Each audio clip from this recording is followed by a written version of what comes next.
A lot of people go into podcast guesting, especially not especially, but I mean, everyone's like this to an extent. But when I talk to investors, they're like, I need accredited investors. I need high net worth individuals, people that have the money to invest. And then they think I'm going to go beyond the biggest shows possible. Well, the biggest shows have this wide range of listeners. A lot of their listeners are not accredited investors. They're not high net worth individuals. To get in front of these individuals that actually have the money to invest, it's likely going to be much smaller, much more targeted podcasts that are speaking to them. Like, you have a podcast for physicians who invest in real estate. I mean, you may have a really big audience, but my guess is you don't have 50,000 people listening because it's a very targeted audience. But everyone listening, I have a feeling, are either a physician or a real estate investor because it's just both. Very targeted. Exactly. Yes.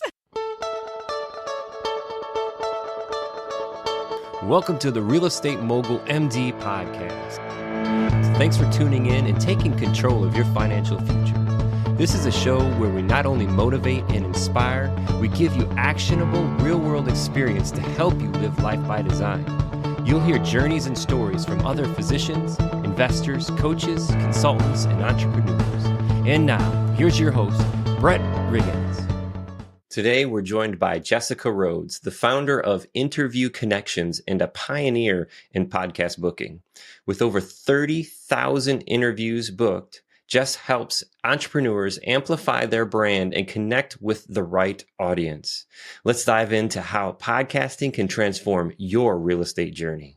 Jessica, welcome to the show. Coming in, for the listeners out there, before you even respond to that, coming in with a beautiful smile on your face. Everything is wonderful. Man, it's nice to have you here. Thank you so much for having me. I'm excited. A warm smile for the cold weather. Actually, it's chilly across the United States, I think. Where are you at right now, Jessica? I'm in Rhode Island, and we have snow coming down. It's perfect. Rhode Island. I have not been there yet. Snow is on the way. We were recording this here in the beginning of January in 2025, and there's a cold stretch coming across the United States. I'm in the Carolinas.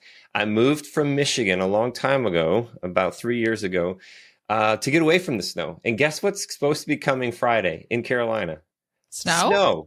In South Carolina. Yeah. So that's crazy. Everybody's excited for it. I even have neighbors who are like planning to spend the day at home so they can enjoy the snow with their children and with their dogs. And I'm just like, that's cute. My goodness, snow. But it's fun. It's cold. But we're going to heat things up here because I'm excited to share your platform with our guests, because I think there's so much that our guests can gain from this conversation, because there's always room for growth. And I know that a lot of our listeners are out there are in the real estate world, but that have done well for themselves and want to share that platform with others. What better way to do that than through podcasts, Jessica? Yeah. So tell us a little bit about, I guess the podcast booking agency that you created in 2013. It was the first of its kind.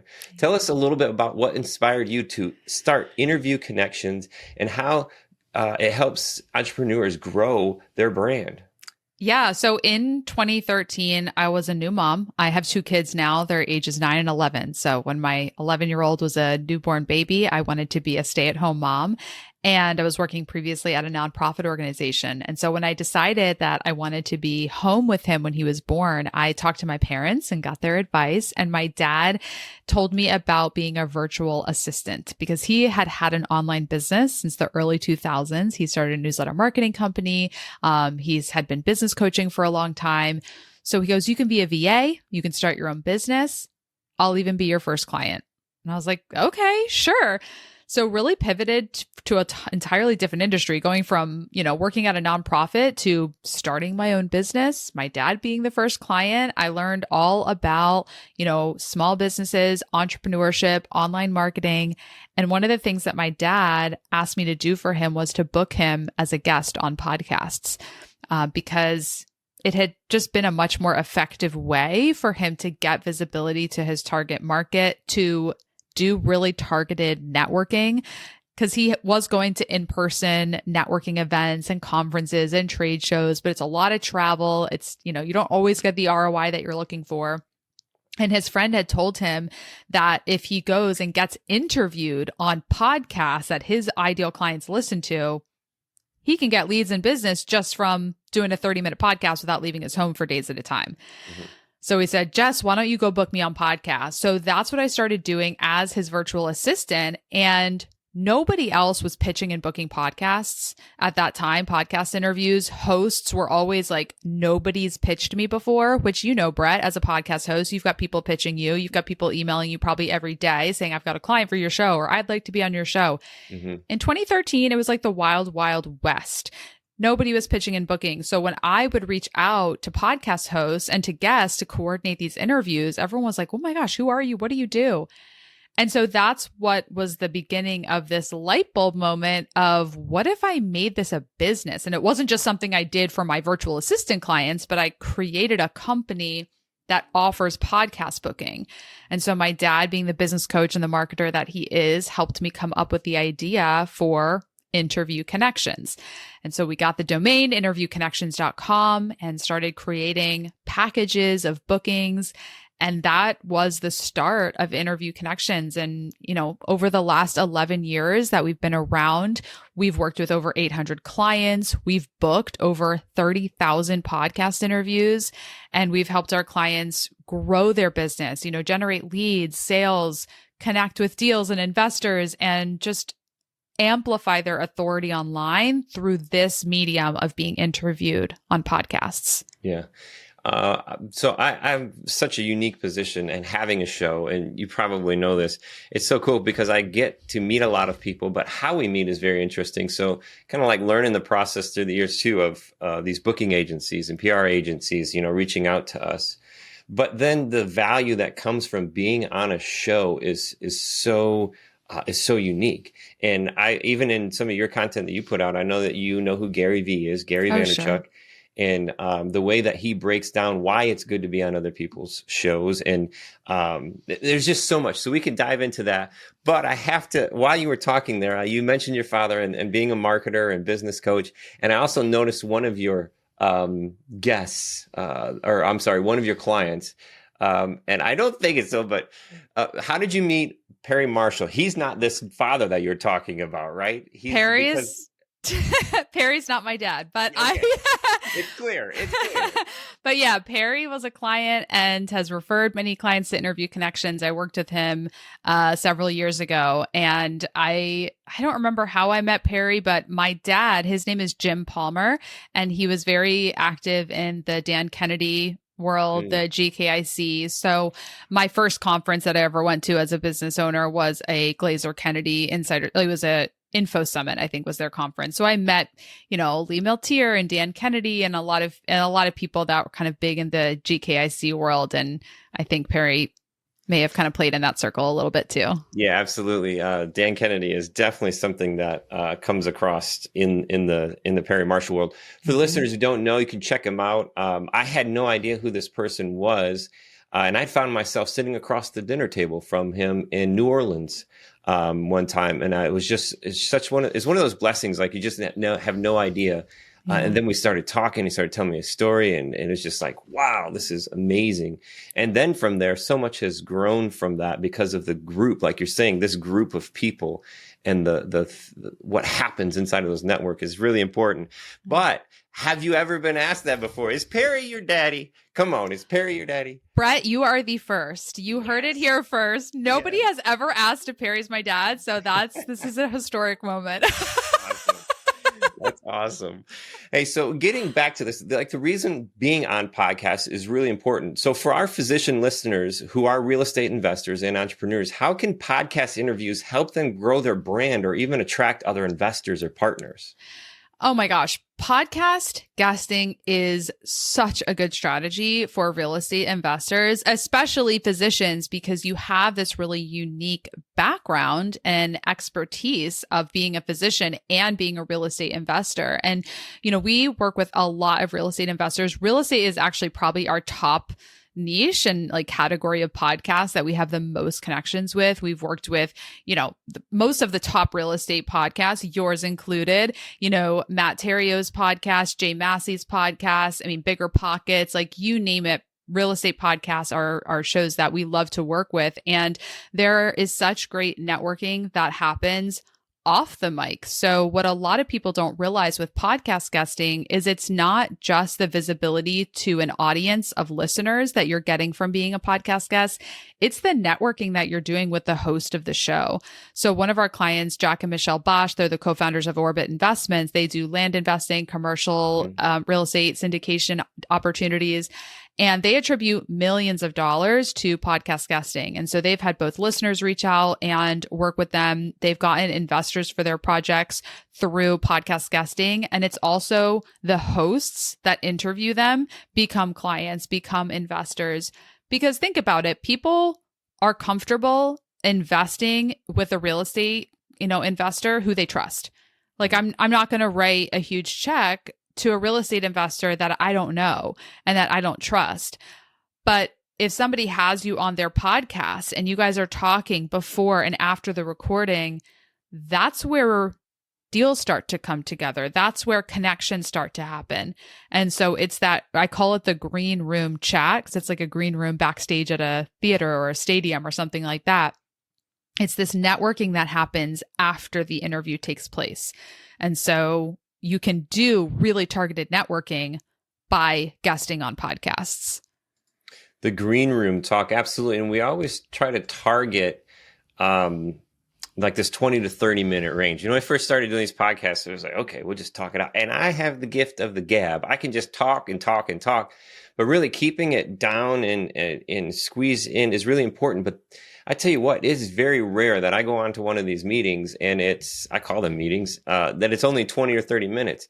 Yesterday, I had a wonderful conversation, and it may have been a 30-minute recording, but I was on that call for an hour and a half. And that what happens in that virtual green room is so remarkable. And to your point, exactly, is it okay if I call you Jess? Yes, absolutely. To your point, exactly, Jess, is I know that I had a deal, a 20-unit deal, come out from a green room discussion that I was having with a guest that came on the show.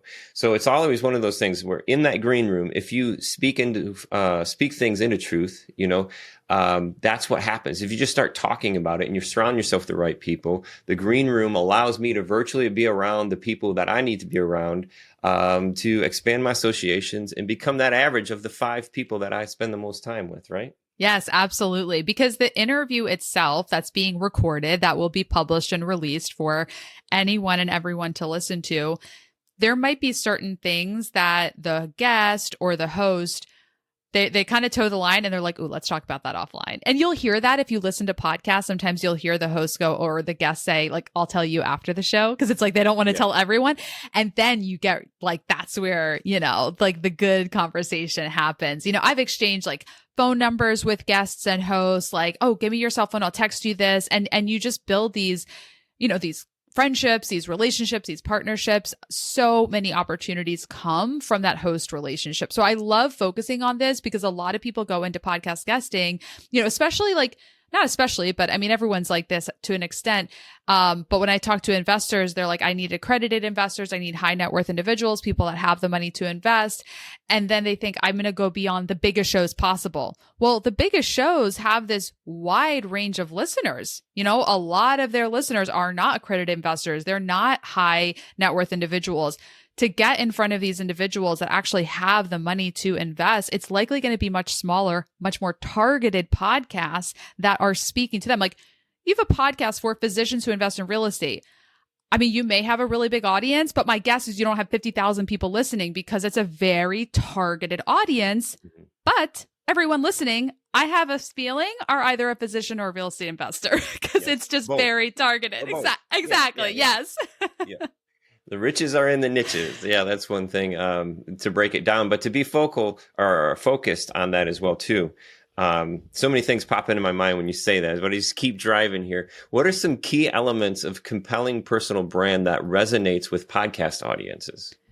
Yeah. So some key elements of a personal brand that resonates with podcast audiences. I mean, number one, you really want to be connecting emotionally. Like I remember years ago, a friend of mine, his name is Cliff Ravenscraft. He was known as the podcast answer man. And he told me, I'll never forget this. It's like these certain things that you learn and you remember where you were. I was at Social Media Marketing World, and he goes, a personal brand is what people think or say about you when you're not around. And so your personal brand is that impact that you have on people. It's who you are. It's not your brand colors and your logo. I mean, some people remember your name, but they might not remember the name of your company, but that is the power of a personal brand. And how do you get people to remember who you are and have that imprint is they hear your story and they get a sense of your values and who you are as a person, as an individual. And so when you're a guest on podcasts, you have this amazing opportunity for the listeners to really get a sense of your values and who you are as a person, how you got to where you are. Like we had a little conversation about like, you live in South Carolina, I live in Rhode Island, like just the littlest things that aren't, scripted. It's not part of the interview flow, but that come out in conversation. People in the audience can get to know us in a way that they couldn't if they just read our website or they just went to, our homepage or our LinkedIn profile and kind of saw the bullet points. So that's really what makes listeners connect with certain guests is they get that, like the personal little tidbits and the values and the personality. That's the glue that has a listener say, "Ooh, I really connect with this person." Yeah. So the brand, how does the brand compare with the story then? How can as a new guest to podcast, how can the listeners kind of think of creating this story to highlight their unique expertise and connect with potential partners? Yeah. So to start, you want to have, so I'm going to take us kind of on a little journey here. So to give some actionable tips, and then we'll circle back and I will answer your question, is you want to know, number one, what your goals are for being a podcast guest. This is all going to inform each step of the process. So what are your goals? Is your goal to overall just generate brand awareness? You just want people to know about who you are. Is your goal like, I know that I need to identify deals. I know I need to identify and attract ideal investors. So knowing what your goals are, who your target audience is, and then that target audience, what do they need to hear you talk about? What do you need to educate them about? What are common objections and obstacles that you get from them that you could talk about on the podcast such that they listen to an interview with you, those obstacles are wiped away before they even make contact with you personally. So you want to map all this out. And then I think this is where I'm going to answer your question is, you're sharing stories, and the stories are the key. Without stories in a podcast, you're just giving information, but not creating that bond and that emotional connection with the audience, which is sort of the secret sauce of a strong personal brand. Like the strongest personal brands out there, you mentioned Gary Vaynerchuk in the beginning, he activates emotions in people. He speaks directly to them. He shares his story. Like there's so many stories that activate emotions within his audience. And that's why people love him. He's not just like, here is how you market your business. Here's how you grow business. He is bringing so much emotion and his own personal story into it such that is why his personal brand is so strong. So especially for investors, you've got to share stories because there's a million people out there who can kind of tell me XYZ, here's how you invest in real estate. But the people who I'm going to write a check to actually participate in an opportunity with are the people that I trust the most and that I resonate with their story and that I respect them and I share the same values. So that's why you want to be sharing your story on these podcasts. It's what makes you stand out. One of the values that I love, I don't know Gary Vee personally, but that I know of him, of his brand and his story, is he doesn't care. He just says it. Like there is no filter, which is tough sometimes with the explicit language, but there is no filter. He's not out there. He doesn't have to impress anybody. He is himself. And I'm sure he's went through his own challenges throughout his life, as we all do, in creating this brand, these stories. I just think it's also important just that we don't fake this thing. Like we don't only present like what's out there that we want people to see, because that the true stories that link to a brand, I think, especially in today with how many gurus and special people are out there, is those that we can relate with are the ones who actually share the bad stuff.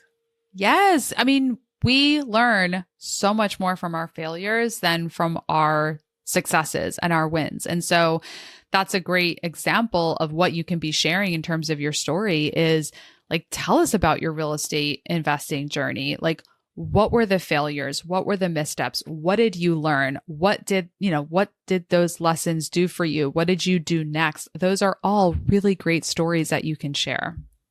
And speaking of common mistakes on these journeys as well, too, what are some common mistakes that guests can make on podcasts, and how can they avoid them?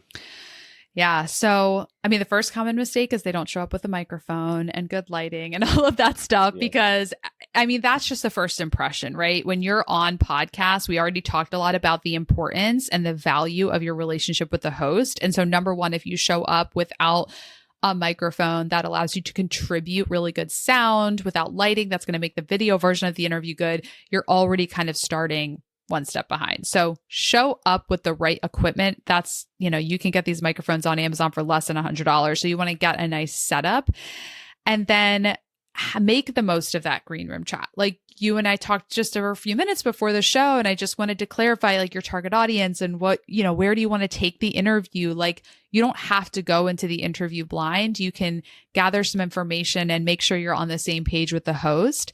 I'm giving, I guess, tips for success. You said, what are the missteps you make? Yeah. Yeah. So they don't do that second thing. That's the mistake. They don't, like, another misstep is they don't have any personality in the show. Like, the thing you have to remember, even with a podcast that is recording with video, is the majority of their audience is listening on mobile. They are listening audio only. And so think about, if you are boring, the listeners will stop listening. So you do need to work on your ability to communicate verbally in a compelling way, so people actually want to listen to the whole show. Just because they have an audience doesn't mean they're guaranteed to listen to your whole episode. You actually have to give a compelling interview. And so you might not be perfect at that in the beginning, but that is why misstep number 4 or 5 or wherever we're at is giving up too soon. Mm-hmm. Majority of podcast guests, they fail because they stop and they don't keep going. I love people that say to me, oh, I did some podcast guesting last year. I did like 10 interviews and I didn't really get anything out of it. Yeah, because you did probably a third of the minimum that I would recommend you do. Mm-hmm. We only work with clients for at least 30 interviews or more per year, because any less than that, it's just not enough consistency to create the momentum that generates the snowball effect, the compound effect of visibility. And so you've got to stick with it long term, because you will get better and better at sharing your story, and you will get better at connecting with hosts, and you will get better at giving your call to action. Everything will get better with practice. But if you do 5-10 interviews and you're like, oh, this doesn't work, it's not because the strategy doesn't work. It's because you gave up too soon. Mm-hmm. I would add one thing to, actually a couple of things, the personality piece. I've had some people where they will talk like this, and at the end they'll say, how do we do? Well, you could just give it just a little more energy, right? That would help. But and the reality of it is, you have to be genuine. Your personality, your persona, your brand has to be genuine. And you have to think about it. This is like, I am me. I have my ups and downs. I have times when probably a lot of the world doesn't want to be around me, but I'm still me. Like, this is me. This is what you get. So being genuine is really important. And you mentioned the mic thing, 100%. That's awesome. Do you have information on the blog, on your website or anything like this? Could the listeners go and like get this stuff called out? Oh my gosh, that's a great idea. I really should have some type of lead magnet that has that. I don't, but I will just tell you go to Amazon, ATR Audio Technica 2100. That is the microphone that I'm using right now. It's the microphone that I recommend to podcast guests. You can get fancy if you have your own show and you want to really up your sound, but the ATR 2100 is going to really make you sound great as a guest. And this is the Shure MP7. Yeah. This is also on the USB. It's very easy. You don't need any interface to go from USB to your computer. If you have an interface, you can use an XLR cord, which really withstand the test of time. You get into some of the bigger studio stuff, but you could go into hours on that. Yes, Jess, you should have a lead magnet that hey, this is your simple setup for $150, right? Using the arms to hold the mics, headphone. But that also would be a great benefit from coming on the show here at the Real Estate Mogul MD. Jess now has a lead magnet idea. Wonderful stuff. When the guests have an appearance on a show, what are the steps that they should take to maximize the impact of that appearance? Well, what a perfect segue, such a perfect question after what we just talked about, is having a way for the listeners to get in touch with you. So you want to give a call to action. And this goes back to what we talked about before with what are your goals and who's your target audience. So looking at who is your target audience, what is the best next step that audience should take to get closer to your end goal of them probably investing with you, if that's what your ultimate goal is, to get people to invest with you and your syndication deals, if that's what you're doing, or if you have a coaching program. Like, ultimately, what is that end goal? And what are the steps between them hearing you on a podcast to getting to that end goal? And so for a lot of podcast guests, it's some type of lead magnet. I actually do have a lead magnet. It's not what we just came up with on the fly, but it's a interview prep checklist. So if you want to get tips on like how to prepare for your podcast interviews, I offer that to listeners at interviewconnections.com/prep. An easy to spell, easy to remember URL is a really good idea. Some people have a website that is their name, but their name is really hard to spell. And so you're going to lose people. So having just a very easy to remember URL that the host can put in the episode description is key. Alternatively, if you're like, I don't have a lead magnet and I don't think my audience is going to download a PDF, you can send them directly to your LinkedIn and you could say, connect with me on LinkedIn. This is my name. Add a note to tell me you heard me on this podcast. And then you can be in a back and forth conversation with them and get them onto a call with you and things like that. So that's how you can monetize your podcast appearances, is you need to effectively funnel the listeners to wherever you live on the internet. Because you're like, as a podcast guest, you're at somebody's house party down the street. And if you want the people in that house party to come to your house party, you've got to entice them and tell them what you have at your house. The idea of being a guest to what you have at your house, the idea of being a guest is just to give value, don't sell. So stop selling and start helping. When you're a guest, being genuine and having, these emotions and showing the challenges that you faced gives that value. And then that value then can be promoted on this web page or whatever. I'll call it a squeeze page. A squeeze page is, when you think about it, where I'm going to send these guests, my call to action is I'm going to send them to this place where it's an easy URL. It doesn't have to be your .com or whatever. It can be something that forwards to another spot. But on this squeeze page where we're going to squeeze the information out of everybody, the more value that we're adding at that point is this lead magnet that we're calling.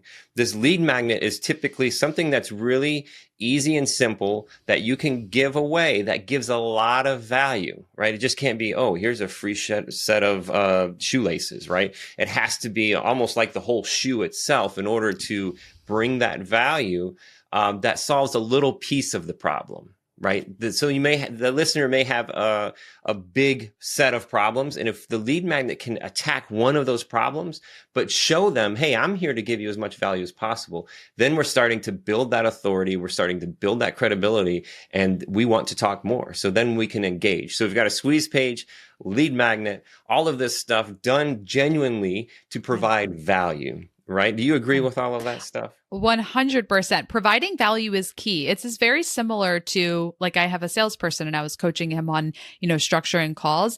In an effective sales call, right? You want to give a lot of value in the beginning, and you've done your job well when the person on the other end says, how do I work with you? What's the price, right? If you're saying, here's the price, it's like, maybe they're not there yet. It's the same thing in marketing. You give so much value to the point where people say, oh my God, how do I work with you? Like, I don't even know what you sell, but I want it.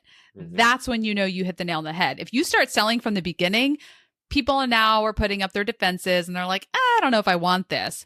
Give value first, and people will be asking you how they can work with you.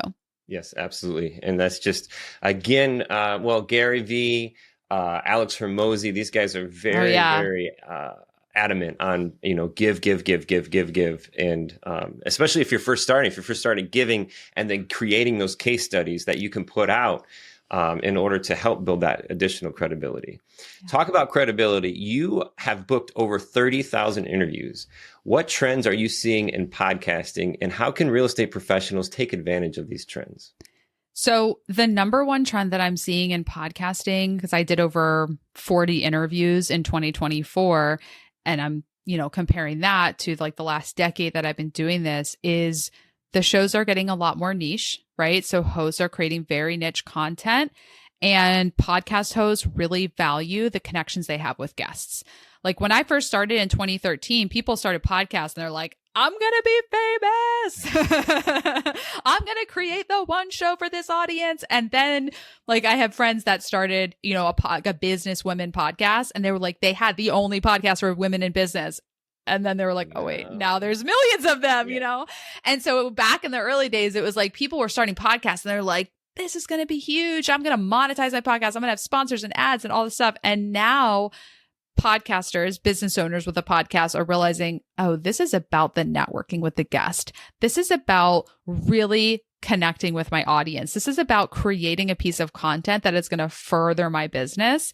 And most podcast hosts that I talk to, they don't even know the size of their audience. And if they do, they don't really care, because for them, it's about creating a valuable piece of content. It's about connecting with the guest. It's about providing value to their audience that they know they're going to love, and just building their overall brand. It is about fortune, not the fame. And that is the trend that I'm continuing to see with podcasts, is really focusing on the quality and the fortune, and not this trying to get really big and famous. And do you see it evolving to something else? Like it's in the past, say 10 years, you've seen it evolve to this, the fortune, not the fame. Yeah. Where do you see it in the next 10 years?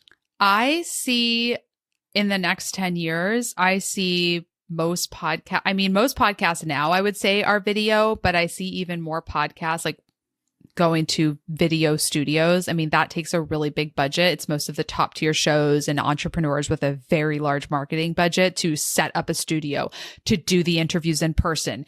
People are flying in to do their podcasts, whereas, we're booking on put people on shows where we can connect on Riverside for 30 minutes and still be halfway across the country from each other. And I really like that. But I do see that now, because the top tier shows, the ones with the big budget, do kind of predict the trends, right? Because people do tend to adapt to what's working at a really high level.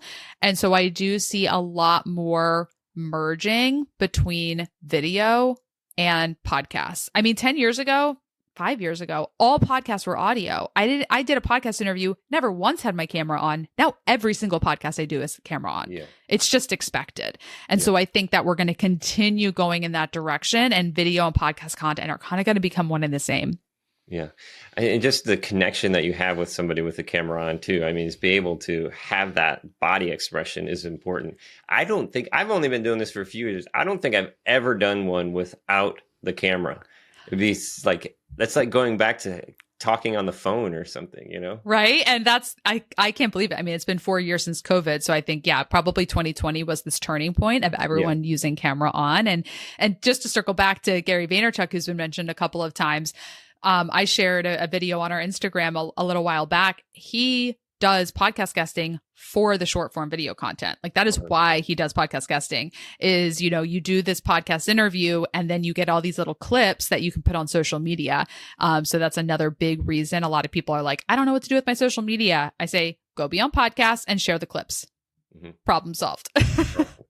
And you said these top tier podcasts. Are you able to kind of like break down in downloads, say per month, or overall downloads? What makes somebody top tier versus tier 2 versus tier 3? Can you break this down at all for us?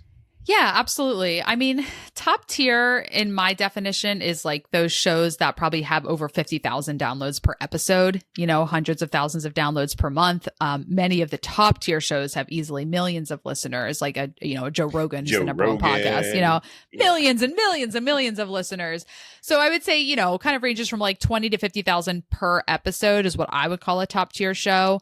And just for context, podcasts that have, let's say, 2,000 downloads a month, I mean, you're easily in the top like 1 to 5%. So a lot of like mid-range podcasts that are hosted by, business owners, entrepreneurs, they don't have some huge studio that's producing it. They have 500 downloads an episode, an audience of 500. They're in the top 10%. I mean, that is a really like top 5-10%. That's not bad.